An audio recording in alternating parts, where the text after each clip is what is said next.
So guys, kung may langka kayo sa backyard nyo, kung gusto nyo kumain ng fresh na langka, no, at ito gusto nyo mahinog, no, kailangan nyo itong balutin nyo ito, kasi pag hindi nyo binalot ang langka, magkaroon ito ng sira, no. Kaya babalutin nyo ito para iwas mga sapat-sapat ganyan guys, sa pagbalot. Yan, balutin natin guys, balutin natin to guys. Itong dalawa na,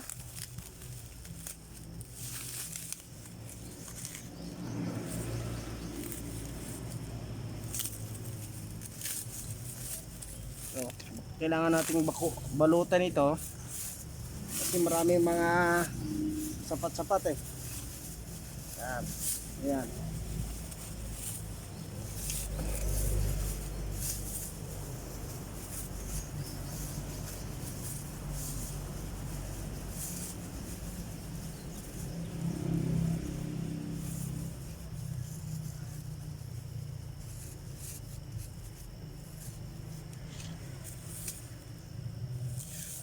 So yan guys, safety na yan guys, no.